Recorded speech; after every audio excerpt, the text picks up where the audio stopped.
Hi, and thank you for joining this Exceltis webinar on No More Surprises for Oracle-Hyperion. Today we're going to discuss how to avoid getting blindsided and also how to rapidly identify root cause of issues.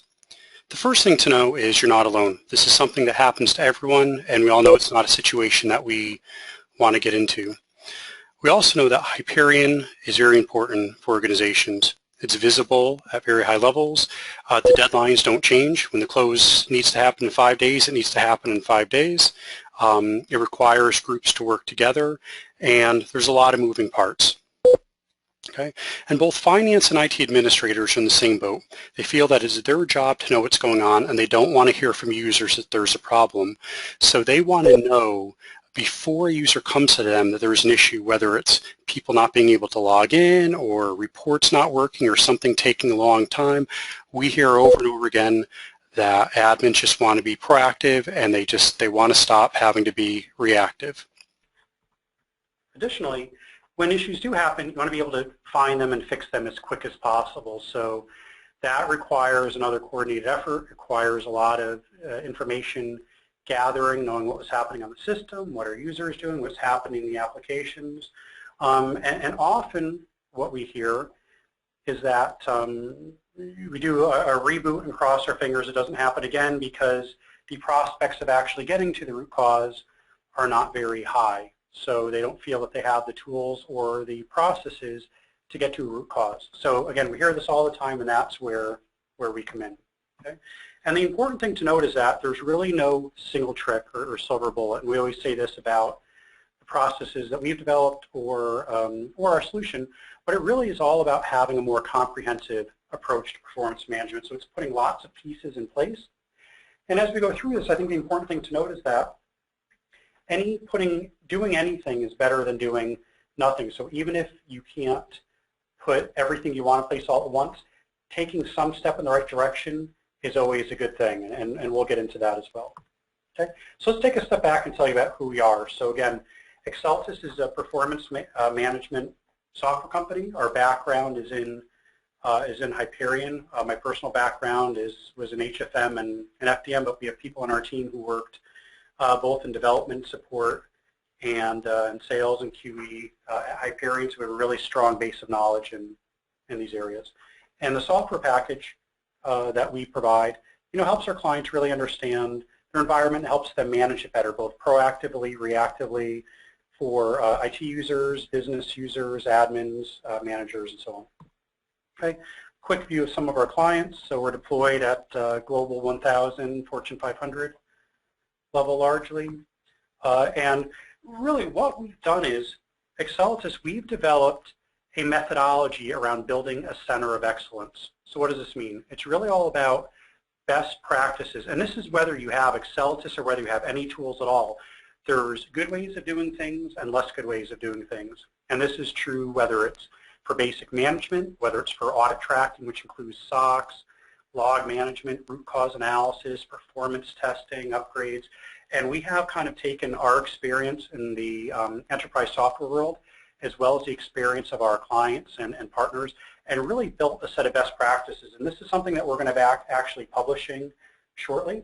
But our software is built on all these best practices, and each one of these has rules for who gets involved, how to do things, whether you're doing it manually or whether you're building a set of tools or whether you're using Exceltis. So it really applies to anyone in the enterprise space. We've built our solution around these best practices. So to think about it another way, we took the Center of Excellence methodologies, we put it through our crack team of developers, and we've developed the Exceltis platform and suite of products. I think that might be the ENIAC or another computer from the 50s. So let's talk for a moment about the Exceltis platform, and then we'll get into the details of the best practices around not getting blindsided. So Exceltis at its core is a performance management platform. It knows how to deal with different types of performance data, whether it's monitoring data, automation data, and how all these things relate to each other. So it has core services like reporting, alerting, a security framework. We communicate over all sorts of protocols, and we support user interfaces for different classes of users. Although we're talking primarily of Hyperion today, We actually work on all enterprise software platforms, whether it's IBM Cognos, Dynamics, SAP, eBusiness Suite, and so on. And we also work across various operating systems, including Windows, Linux, Solaris, as well as all sorts of virtualization technologies.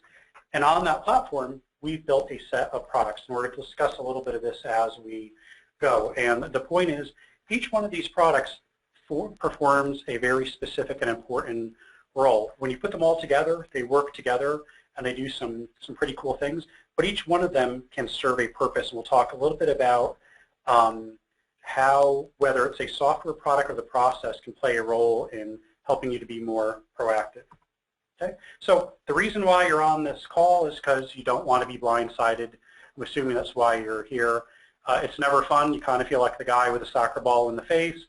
Sometimes people's jobs are at stake or reputations, and you just never want to hear it from a client that something's, or from a user that something's going on. You'd like to be able to know about it ahead of time. So let's talk about that. And the format of this is we're going to talk about the different products, and again, the products are built on the best practices and the role that they can play in being more proactive. The most important one, we spend a lot of our attention on this, is performance testing. So the best way to be proactive is to integrate performance testing throughout the life cycle of your deployment. So it's not just about stress testing an application or set of applications before you go live. It's about regression testing and concurrency testing and health checks and longevity testing. So to do that most effectively, and the companies that we've seen do it very progressively, whether they were using Exceltis or whether they did it on their own over a longer period of time, either had built up manual processes, which can be very expensive, or they leveraged performance testing tools like Exceltis to integrate it into something that was automated. So it's all about getting those tests automated and getting the results to be delivered in a way that are really digestible and that issues can be detected quickly. So whether it's a daily regression test that's saying whether your S-base calc script benchmark is out of whack, or maybe it's a running health check, which is running synthetic transactions every 10 or 15 minutes to tell you that, hey, something is slowing down in financial reports or OBIE. But by having that automated, that is the best way that we have seen to be proactive, because even when no users are on the system, you'll be able to know with certainty that everything from the web down to the app servers to the network to the database is functioning properly. So it's really the cornerstone of being proactive. And we've built our solution around those best practices. Okay. Another one is automation, and this is something that can be used both proactively for management or monitoring, but it's all about automating manual tasks. Now, where this can come into play for not getting blindsided is being able to benchmark certain server-based tasks, whether it's an HFM consolidation or S-based calc script. Being able to schedule that and run it regularly and be able to check the results. It's kind of like performance testing, but doing it at a different, at a different layer.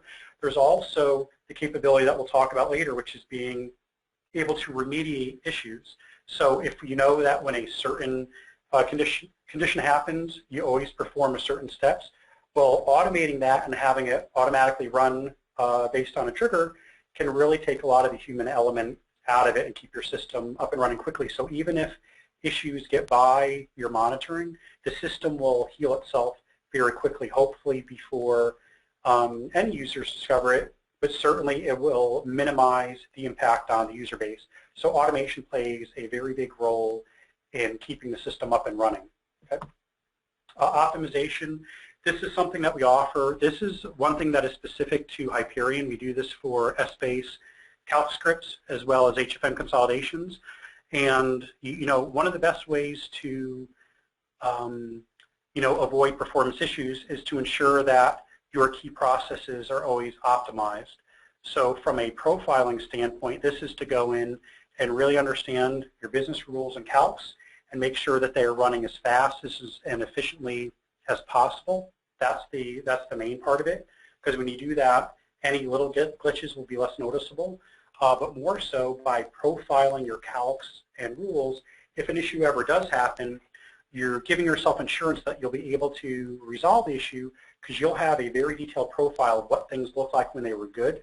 So if anything ever becomes not good, you can compare them side by side, and you're ensuring that if it should ever happen, that you could very quickly identify what's different and get back to where you were. So it's all about being proactive and preventing and giving yourself that buffer and preventing it from ever happening in the first place. Okay. Another one is performance monitoring. Now, interestingly enough, performance monitoring was the fourth thing we talked about with being proactive. So monitoring can be a very broad topic, but there's other things as you can see that you can put in place to help you be proactive. Performance monitoring is clearly a big one. When a lot of times people hear about Excelsis, they think this is all we do. As you can see, it's one of the many things that we do. It's very important for all applications. This is something that most IT folks readily accept, whether your environment is screaming fast, super stable, or whether you have issues. All IT infrastructures have monitoring of some sort. Sometimes business admins have to come around to the idea that monitoring in some way is something that is really necessary. And at the end of the day, no one cares about monitoring. They care about having, no user issues. They care about stability. They care about happy users. And monitoring is a means to that end. So being able to put in measures to monitor infrastructure, the network, and very deep application level details. And that's one of the key things about Excelsis is we look at things at the application level, not just a superficial service level, because you know that a service could be running. It doesn't mean that it's not hanging or that it's running slow. So it's really getting into the applications to understand what's happening there, and then being able to alert to issues and patterns. So understanding that a hard failure your users are going to see and report. That could be a service down or something like that.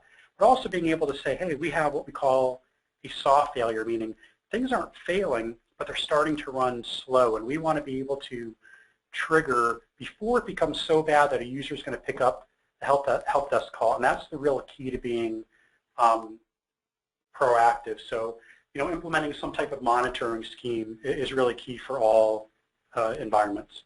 Okay, so those are things that you can put in place to be proactive and not be blindsided. But should something happen, the next objective is to be able to fix it quickly, and we call this mean time to recovery. Also, the key here is repeatable root cause analysis, and what this means is having a methodology or a process to identify a root cause or to work through the steps of finding a root cause is important, because often issues will come up, people will scramble, they don't do the same thing twice. It's kind of an all hands on deck. We're going to get all the teams involved, run around like chickens with their heads cut off trying to figure out the problem. And there are good ways of doing this, and we're going to actually step through what we feel are the best practices for doing root cause analysis. We have a very specific take on it through our experience. But by implementing a repeatable methodology for root cause analysis, it also means that this is now trainable, so that it is not purely tribal knowledge of, hey, in this environment, Susie or Bill are the only ones who know how to troubleshoot. It's a process that can be repeated and that can be trained and learned. So as new people come into the organization, you can say, this is how we troubleshoot. And it's not guaranteeing you're always going to find the issue, but it's guaranteeing you're going to work through a lot of the noise very quickly, that you're going to use only the necessary resources to do the process. You're just going to save a lot of time, and you're going to get there as quickly as possible. So let's take a look at what this is. And the first thing is just to know that a secondary goal of this is that there's a dollar value associated with this as well. So, and you can plug in your own numbers as to whether it takes you 10 minutes or 10 days to solve a problem. But the idea is with the current, what we see as the standard way of doing root cause analysis, severity 1s, 2s, and 3s, they cost a lot of time, they cost a lot of money to get resolved. And by following a repeatable process, the goal is to drive down the time. So you're increasing your speed, so you're reducing costs, and most importantly, you're reducing risk, because you're limiting the time that these issues are outstanding. So ultimately, you're improving the mean time to recovery. So this is really what we're shooting for. Okay, and it helps to really understand what an issue could be. So there is a finite set of things that can go wrong in any enterprise software system, and they're shown on the right.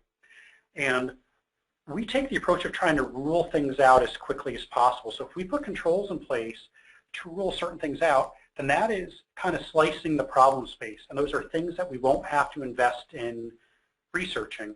So if we can say, you know what, in S-Space and HFM, some performance problems may not be configuration related. They might be data related. They might be because there's just too much data in the cubes. You know, so if we can identify that quickly, that's a good thing. That's something that we don't need to investigate. Another big one is configurations being out of sync. So you have, you know, 3 planning servers or 4 HFM servers, and you have a tuning setting that's different on one of them. Those are problems that are intermittent, and they're very difficult to track down. But if we have controls in place, boom, we can rule that all together.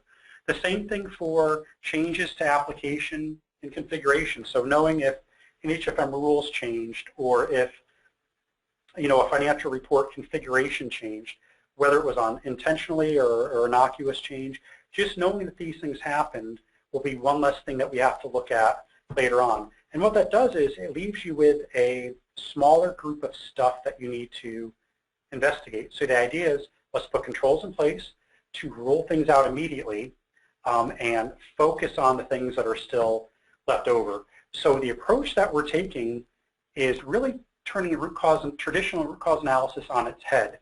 And what I mean by that is we prescribe to the idea that the things that you usually leave for last because they're really time consuming are the things that should be done first, because we can put controls in place to validate them. So the things that you'd normally do first because it's a low-hanging fruit, those are the things we'll get to last because we're quickly able to rule out all this other stuff. So on the left of the page, these are, you know, every type of symptom would fit into one of these categories. It's systemic performance, intermittent performance. It's a server problem, a feature doesn't work, or some process is failing. You can take any issue that you have and put it into one of those categories. On the right is the list of causes. Everything on the left is going to be caused by one of these things on the right, and it's just connecting the dots. So we want to work our way from left to right by taking very specific actions. The first thing is verify that what the user is telling you is really a problem. Maybe they're exaggerating. You know, they're just upset and they're saying something's taking forever. But if you can go in and verify, hey, yeah, this really is taking 2 minutes and it usually takes 10 seconds, you know, that's a pretty big deal. So we want to be able to verify what the user can do. Very difficult to do without a tool to help. The next thing is, and if you can do that, then you can rule out a cause of what we call misrepresentation user error. Next is we want to rule out all these things like config changes, application changes, and so on. These are things that can take days or weeks to track down because you're comparing registries and file versions and all this stuff, very manual process. Even if you're using the built-in Oracle scripts to get the deployment summaries, you still have to compare them. But if we can rule that immediately, so the second someone reports an issue, if we can go and say, hey, we have proactive controls in place that are monitoring this on a regular basis, and we know that all these things are in sync, that is a whole set of stuff that you will not have to investigate that later. So again, this is something that would normally be done at the end when you rule out all the easy things. We prescribe the approach that rule this out in the beginning because that's the real big headache. Now we're getting closer to the more granular things. Okay, so if we can do that, we can rule out a whole bunch of these big, gnarly potential issues. The next thing is the network. So how many times have I had a conversation where a business person's saying it's infrastructure, network people are saying it's got to be the application. So if there was a repeatable way to quickly determine whether something is Hyperion related or network related, then that's a great thing because it's a whole set of users that don't need to be involved in the troubleshooting process. So if you could avoid having to put a ticket into the third-party network group and wait for a 6-hour turnaround, that's a whole lot of time you saved because you know they're going to come back and say that everything's fine right now. But if we can rule it out quickly, that now we can start focusing on other things. Okay, so we can rule out that. Now we're getting to the things that you normally do first, which are looking at logs and alerts if you're using any type of monitoring tool. And these are the artifacts where if a product knows enough about itself and it can write to the log saying, hey, I have a problem, these are some of the low-hanging fruit. So now we can look for those, and that should be automated, so it should be trying to identify these things automatically. So again, even this should be automated to some point, and now we can rule out perhaps a failed component, at least as much as it knows.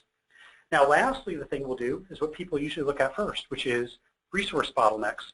So did we run out of memory? Is our CPU too high? Is bandwidth going crazy? Something like that. So these are things we try to do everything else in an automated way. Now we're going to get into the details of looking at this. And ultimately, if we rule these things out, maybe it's a software bug. But before you can go to Oracle or any other company and say, hey, I think there's a bug, it would be really good to be able to have gone through the process. So this is part of our methodology. The product is based around this. This is something that we do with our training.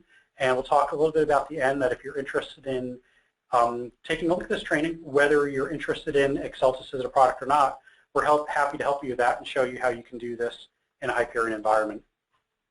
Okay. So how does Exceltis as a product implement some of those root cause analysis best practices? So the first one is user experience monitoring. This is where we can tell you everything the user is doing, whether when a user refreshes a smart grid, how many cells are they refreshing? Are they opening up a financial report? How long did it take? And that's the first step, understanding what users are doing. That's the missing link between hearsay of what's happening and looking at the infrastructure to try to connect the dots between a secondhand user complaint and an infrastructure component like a JVM. Knowing exactly who did what, when, and how long it took can connect the dots between how the infrastructure is impacted. Okay? Auditing, this can also be very proactive. So having a versioned history of every configuration change that was made, of every application change, whether it's an S-base outline, an HFM rule, HFM metadata, financial report, any installed file version, performance tuning setting, having that a version history where it's automatically documented every time a change happens can save a huge amount of time of trying to go back after the fact. So this is good to be proactive because you can alert when these things come up. But also, one of the first steps of root cause analysis is, hey, what changed? What's different? And auditing is a big part of that. Log management. Logs are the blood of enterprise software systems, and being able to quickly analyze logs from any system, whether it's HFM, S-base, SAP, PeopleSoft, Tableau, all in one system very quickly, doing it in one way. There's huge benefits in being able to do that. So being able to get them quickly and being able to manage them is a big part of root cause analysis. Okay, help desk. So most people have some type of help desk technology. We have the ability to connect to help desks and also automatically gather all the diagnostic information. So when a trouble ticket comes up, a lot of the time, the mean time to recovery is spent gathering the information. So if a system can automatically go in and see that a ticket was entered and go get all the information that's relevant to that ticket, that can save your expensive resources a lot of time from when they go in the investigation stage. So they start out trying to troubleshoot the issue, not just collecting data. Okay, and system management, this is really all about tuning settings, day-to-day management of the system, so that if you are looking at making changes to a system, whether it's starting services, stopping services, hitting tuning settings, applying a setting across a whole environment, managing all of your products in one place can be extremely efficient way to not only manage environment but also onboard your staff and have one way of managing your enterprise systems. So a big part of the overall scheme. Okay, so let's see, going a little bit over on time, but we're kind of wrapping up. So whether it's using all the products as a suite, all these things work together. So you could be using performance testing to help monitor a certain component, and if you detect an issue, we could trigger an automation to remediate it. But even on their own, again, taking baby steps is still good. So even looking at one way to put something in place to be more proactive is going to benefit you in the long run. So whether it's as a complete suite of products or processes, or looking at individual processes or products, the idea is that you can really start anywhere. And some people have an appetite for, hey, we're building, this is a financial transformation, we want to implement a complete center of excellence, and we're using this way of doing it, that's cool. Other people are like, know what, right now we really just want to focus on getting a handle on our logs, or auditing is critically important. So you can start anywhere. Pick something that makes sense, and you can work out from there. Okay. So let me take a couple of questions first, and then we will wrap up. Okay. So one question is, are products dependent each other? Okay. I think the question is, are products dependent on each other? So if we're talking about the Exceltis product suite, there are products that work that do a lot together if they're both there. So I just mentioned performance monitoring automation. Those two can work in conjunction. So together everything works off of each other. So there's a lot of benefit in having that. But no, you could do automation on its own, and there's great benefit to doing that. You could do monitoring on its own. There's a lot of benefit to that. So all the products can be one step in the right direction. But of course, when you start putting them together, there's benefit. And no one product is dependent on another one. There's another question, who are your typical users? You know, I kind of mentioned that in the beginning. Business admins, IT admins, management. We even have, so it's really different classes of users. Some people might just get reports. Some people might be interactive users. But our product was really designed for both IT and business and helping bring them together. So I think that's the main message. But we usually would deploy to various sets of users. They each have their own ways of consuming information. And that's all done during the implementation. And the last question, or the next question is, we have consultants who do this for us. Is there a role that Exceltis could play? And the answer is, of course, we work with a lot of partners who are familiar with the solution, but we can augment manual processes that you have today. So absolutely, and we already work with many partners. So with that, let me just wrap up as we're coming on 30 minutes. So if you're interested in getting a set of today's slides, if you'd like an assessment of a performance testing project, whether to get scale, scope, we can help with that. If you'd like an assessment of how to build a center of excellence, again, this might include using Exceltis as a product, or it might not. Again, we have an entire methodology built on this. We can certainly help you with that. Or even if you just like detailed training sessions on root cause analysis for Hyperion, that is also something that we can help you with. Otherwise, if you'd like to see a more detailed demo of our Center of Excellence suite or an individual product, just let me know and I'll get you to the right people. My contact information is at the bottom of the page. So thank you for joining. And again, if you have any other questions that didn't get answered, please send them to us and we will get back to you directly. Thank you.